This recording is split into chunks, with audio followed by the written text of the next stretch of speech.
Hi friends, Swapna Khushboo चॅनलमध्ये तुम्हा सर्वांचे स्वागत आहे. फ्रेंड्स, आजच्या व्हिडिओमध्ये दुसऱ्या श्रावणी सोमवारविषयी माहिती जाणून घेणार आहोत. त्याआधी तुम्ही जर चॅनलवर नवीन असाल तर चॅनलला सबस्क्राईब करा. यंदाच्या श्रावण महिन्यामध्ये एकूण 4 सोमवार आलेले आहेत. यापैकी एक सोमवार तर आपला करून झाला आहे. आपण श्रावण महिन्यामध्ये येणाऱ्या प्रत्येक सोमवारी शिवलिंगावर एक मूठभर धान्याचा अभिषेक केला जातो आणि विशेष म्हणजे दर सोमवारी हे धान्यसुद्धा वेगवेगळे असते. या धान्यालाच शिवमूठ असे म्हटले जाते. यंदा 24 ऑगस्टला दुसरा श्रावणी सोमवार आहे आणि त्या दिवशीच पुत्रदा भागवत एकादशी आहे. त्यामुळे तुमचा सगळ्यांचा प्रश्न होता की एकादशीचा उपवास तर आपण सोडत नाही, पण श्रावणी सोमवार मात्र संध्याकाळी सोडला जातो. मग आता करायचे काय? त्याचप्रमाणे या सोमवारची शिवमूठ नक्की कोणती, ती कशी व्हावी?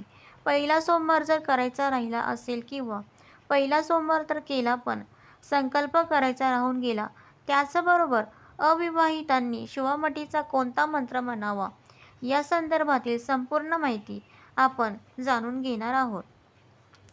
24 तारखेला दुसरा श्रावणी सोमवार आहे आणि यंदाची शिवमूठ ही आहे तिळाची.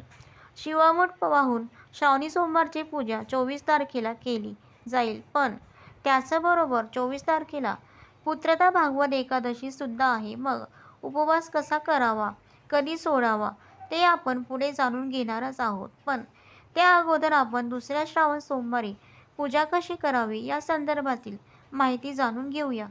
बघा, श्रावणातल्या पहिल्या सोमवारी जशी आपण घरच्या घरी आपल्या देवघरातल्या शिवलिंगाची किंवा स्वतःच्या हाताने मातीचे किंवा वाळूचे, ज्याला पार्थिव शिवलिंग म्हटले जाते, तर त्याची श्रद्धापूर्वक पूजा केली, त्यावर शिवमूठ वाहिली. अगदी त्याच पद्धतीने आपल्याला श्रावणातल्या दुसऱ्या सोमवारची ही पूजा करायची आहे. फक्त शिवमूठ ही वेगळी असेल.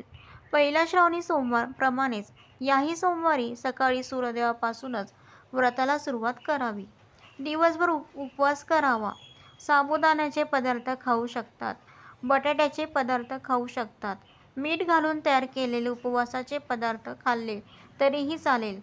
फळे खाऊन तुम्ही उपवास करू शकतात. फक्त गोड पदार्थावरही उपवास करू शकतात. पण या उपवासामध्ये भगर अजिबात खाऊ नका. आता तुमच्याकडे जशी पद्धत असेल पूर्वापार चालत आलेली या उपवासाची, त्याप्रमाणे तुम्ही उपवास केला तरीही काही हरकत नाही. आता पूजेच्या बाबतीत सांगायचे झाले तर ज्यांना अगदी ब्रह्ममुहूर्तावर शिवलिंगाचा अभिषेक करून शिवमूठ वाहणे शक्य आहे त्यांनी त्यावेळेत करावे. ज्यांना अगदी सकाळी देवपूजेची वेळ साधता येईल, त्यावेळेस पूजा करता येईल तेव्हा केली तरीही चालेल. किंवा अगदी शक्य झाले नाही तर तुम्ही दिवसभर फक्त उपवास करा. सायंकाळी प्रदोष काळाच्या वेळेस शिवलिंगाची पूजा करा. प्रदोष काळामध्ये शक्य झाले नाही तर रात्री म्हणजे 9 वाजेच्या आत किंवा तुम्हाला वेळ मिळतो तेव्हा शिवलिंगाचा अभिषेक करा, नैवेद्य दाखवा आणि त्यानंतर तुम्ही उपवास सोडू शकता. दुसऱ्या श्रावणी सोमवाराला एकादशी व श्रावणी सोमवारचे असे 2 उपवास एकत्र आले आहेत. तर मग हे दोन्ही उपवास आपण कसे सोडायचे ते पाहू. आता करायचे काय? अगदी सोपे उत्तर आहे. त्याच्यावरती तुम्हाला सगळ्यांना माहिती आहे की श्रावणी सोमवारी भगर चालत नाही. भगर इतर वेळी आपण उपवासाला खातो, बरोबर. एकादशीच्या उपवासाला भगर चालते, पण श्रावणी सोमवारच्या उपवासाला भगर चालत नाही आणि म्हणूनच तुम्हाला दिवसभर उपवास करायचा आहे. जसा तुम्ही नेहमी करता तसा उपवासाचे फराळाचे पदार्थ खाऊन, पण संध्याकाळच्या फराळात मात्र भगर खायची आहे. म्हणजे भगरीवर तुम्ही श्रावणी सोमवार सोडणार आहात, पण तुमची एकादशी मोडणार नाही. कारण एकादशीला तर भगर चालते. म्हणून दिवसभर तुम्ही फलाहार घेऊ शकता, दूध घेऊ शकता, जसा उपवास इतर दिवशी करता तसा करू शकता. प्रश्न फक्त आहे की दोन्ही उपवास एकत्र कसा घडवायचा? तर तो संध्याकाळी भगरीवर सोडायचा. शिवपूजन झाल्यानंतर भगर खायची म्हणजे श्रावणी सोमवार सोडल्यासारखे होईल, पण तरीसुद्धा एकादशी मात्र मोडणार नाही. त्याचप्रमाणे श्रावणाच्या पहिल्या सोमवारी संकल्प करायला जमला नाही किंवा पहिल्या सोमवारचे करणे झाले नाही तर त्यांनी या दुसऱ्या सोमवारी संकल्प करून मग पूजेला सुरुवात करावी. त्याचप्रमाणे ज्यांना पहिल्या सोमवारी शिवामूठ वाहता आली नाही त्यांनी या सोमवारी नक्की काय करायचे आहे की एक सोमवार जास्त धरायचा आहे ते सुद्धा तुम्हाला पुढे जाऊन पाहायला मिळेलच. आता शिवलिंगाला आपण सर्वप्रथम पाण्याने स्वच्छ करून घेतले. त्यानंतर आपण पूजेमध्ये घेतलेले एकतर दूध, दही किंवा पंचामृत याचा अभिषेक करून घ्यायचा. पुन्हा एकदा शिवलिंग पाण्याने स्वच्छ करून घ्यायचे, कापडाने पुसून घ्यायचे आणि त्यानंतर शिवलिंगावर चंदनाचे लेपन करायचे किंवा तुम्ही फक्त भस्म लावला तरीही चालेल. अष्टगंध तुमच्याकडे असेल तोही लावला तरी पण चालते. त्याच्यानंतर काय करायचे, आपल्याला एक पांढरे कापड पाटावर किंवा चौरंगावर अंथरून त्याच्यावर एक ताट ठेवायचं आहे. तुम्ही स्टीलचे ताट घेतले किंवा परात घेतली तरीही चालेल. म्हणजे काहींकडे वस्तू उपलब्ध नसतात तर मग मनामध्ये संकोच बाळगू नका. ताटामध्ये शिवलिंग ठेवण्यापूर्वी आपण थोड्याशा अक्षता ठेवायच्या किंवा तुम्ही बेलपत्र जी आपली सुलट बाजू असते त्या बाजूने करून बेलपत्र ठेवून त्याच्यावर शिवलिंग ठेवले तरीही चालेल. त्यानंतर शिवलिंगाला आपण पांढऱ्या रंगाचा धागा किंवा कापूस अर्पण करायचा आहे. एक बेलपत्र पालथे करून व्हायचा आहे. तुमच्यापैकी बरेच जण विचारत होते मागच्या व्हिडिओमध्ये शिवलिंगाला दुर्वा वाहत नाही.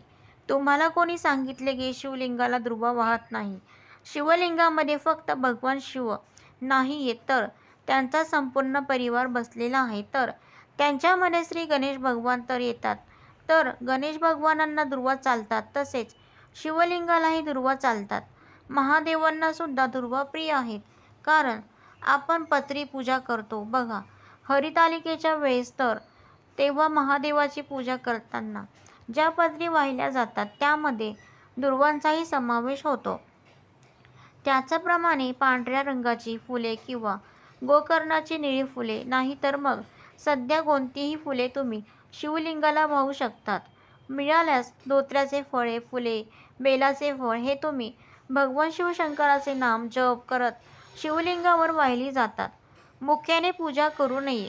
दरवर्षीच श्रावणाच्या दुसऱ्या सोमवारी शिवलिंगावर तिळाची शिवामूठ वाहिली जाते. तर याही वर्षी आपल्याला दुसऱ्या श्रावणी सोमवारचे हे व्रत करताना शिवामूठ म्हणून शिवलिंगावर पांढरे तीळ हे धान्य व्हायचे आहे. तर इथे एक गोष्ट लक्षात घ्या, हे व्रत आपण सर्वजण एकतर हा संदेश ठेवून करतो की भगवान शिवशंकराच्या कृपेने त्यांच्या आशीर्वादाने आपल्या कुटुंबाचे कल्याण व्हावे, घरामध्ये सुख समाधान नांदावे किंवा सौभाग्यवती महिलांचे सांगायचे झाले तर अखंड सौभाग्य प्राप्तीसाठी म्हणून त्या शिवशंकराचा आशीर्वाद मागत असतात आणि शिवलिंगावर शिवामूठ वाहत असतात. त्यामुळे इथे आपल्याला काळे तीळ नाही तर पांढरे तीळ शिवलिंगावर शिवामूठ म्हणून अर्पण करायचे आहे.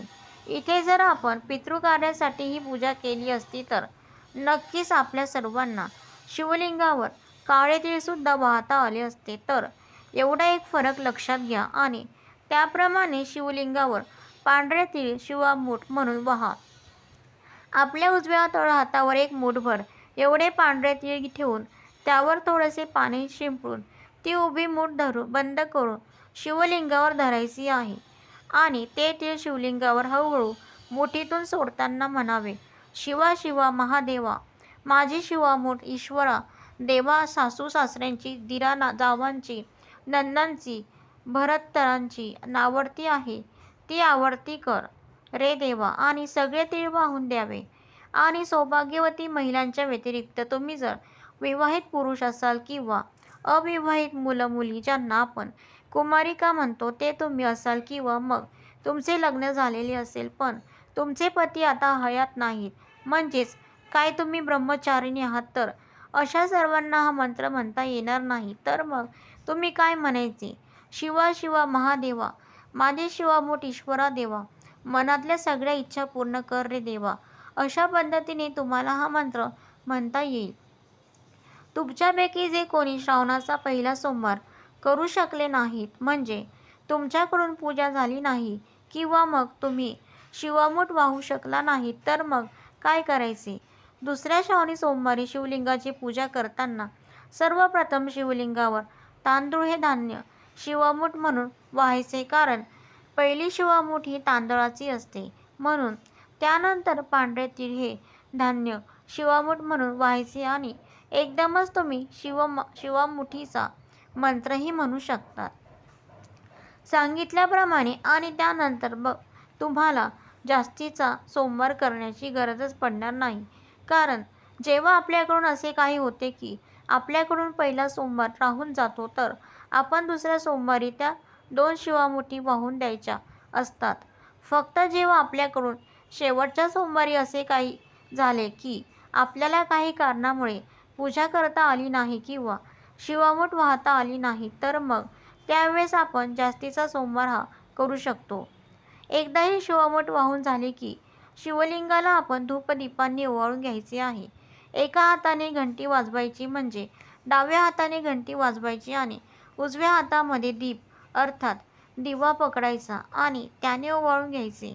आपण दही भाताचा की खडी साखरेचा किंवा पंचामृताचा नाही तर मग फळांचा नैवेद्य देवाला दाखवू शकतो. नैवेद्याच्या शेजारी पाणी ठेवायचे आहे. दुसरा श्रावणी सोमवार आणि एकादशी एकत्र आल्याचा लाभ सुद्धा तुम्ही करून घेऊ शकता. कशा प्रकारे? सकाळी भगवान शिवशंकराची शिवामुठीची पूजा तुम्ही कराल तेव्हा पांडुरंगाची पूजा सुद्धा करा. तुमच्याकडे पांडुरंगाची मूर्ती किंवा फोटो नसेल तर देवघरात तो छोटा बाळकृष्ण असतो, त्या बाळकृष्णाची पूजा सुद्धा भगवान शिवशंकराबरोबर करायची आहे. महादेवाची काही स्तोत्र तुम्ही या दिवशी म्हणणार असाल तर त्याबरोबरीने हरिपाठ किंवा विष्णू सहस्त्रनाम अशी पांडुरंगासाठी अर्थात विष्णूसाठी तुम्ही सुद्धा काही स्तोत्र म्हणू शकतात. फार काही वेगळे करायचे नाही. जशी नेहमी पूजा करतो श्रावणी सोमवारी तशीच करायची आहे. पांडुरंगाची एकादशीला जशी पूजा करतो तशीच करायची आहे. फक्त उपवास सोडतानाचा फरक लक्षात घ्यायचा. बाकी तसेही श्रावणी सोमवारचा उपवास दिवसभर केला जातो, त्यामुळे कुठेही मध्ये एकादशी सोडण्याचा प्रश्नच येत नाही. त्याचबरोबर अनेकांच्या मनात अशी सुद्धा शंका आहे की 23 तारखेला स्मार्त एकादशी आणि 24 तारखेला भागवत एकादशी आहे, तर त्या दोन्हीपैकी कुठली एकादशी धरायची? तर अर्थात 24 तारखेचीच एकादशी आपल्याकडे केली जाते. स्मार्त एकादशी जी आहे ती संन्यासी लोक करतात. हे व्रत करत असताना लक्षात ठेवण्याच्या काही गोष्टी सांगते की ज्याशिवाय व्रत पूर्ण होत नाही, ते म्हणजे तुम्ही व्रत सुरू करण्यापूर्वी तुमच्या आईवडिलांचा किंवा घरातल्या वडीलधाऱ्या माणसांचा आशीर्वाद घेऊन मगच पूजेला सुरुवात करा. त्यांच्यानंतर ही पूजा हे व्रत जेव्हा आपण करतो तर एकदा ही शिवामूठ वगैरे वाहून झाले की त्यानंतर लगेचच तुम्ही शिवामुठीची कहाणी वाचून घ्यायची आहे किंवा दिवसभरात म्हणा, नाही तर मग संध्याकाळच्या पूजेच्या वेळेस का होईना ती आवर्जून वाचायची आहे. त्याचबरोबर पुढची महत्त्वाची गोष्ट ही की शिवपूजा ही कापूर आरतीशिवाय अपूर्ण मानली जाते. त्यामुळे तुम्ही भगवान शिवशंकराची पूजा करताना किंवा त्यांची लवलवती विक्राळा ब्रह्मांडी माळा ही आरती करताना कापूर आरती अवश्य लावा. गळती ही शिवलिंगावर ठेवावीच लागते. का? घरी पूजा केल्यावर तर अजिबात नाही. तुमच्याकडे असेल तर ठेवा, नसेल ठेवली तरी पण चालेल. दुसऱ्या दिवशी सकाळी आपली आंघोळ वगैरे झाल्यावर शिवलिंगाला स्नान घालायचे. शिवलिंग व्यवस्थित कापडाने पुसून घ्यायचे. चंदनाचा किंवा भस्माचा गंध लावायचा. शिवलिंग देव्हाऱ्यामध्ये आपण ज्या जागेवर नेहमी ठेवतो तर तिथे स्थापन करून द्यायचे. आणि जे काही निर्माल्याचं साहित्य असेल, मग ते शिवामुठीचे धान्य असेल, त्याचबरोबर पाने असतील, फुले असतील, तर मग हे सगळे आपण एखाद्या झाडाच्या कुंडीमध्ये टाकून द्यायचे किंवा एखाद्या झाडाखाली टाका. तर फ्रेंड, अशा प्रकारे आपला व्हिडिओ इथे समाप्त होत आहे. तुम्हाला जर माझा व्हिडिओ आवडला असेल तर लाईक करा, शेअर करा, सबस्क्राईब करा. पुन्हा भेटू एका नवीन व्हिडिओसह. तोपर्यंत बाय.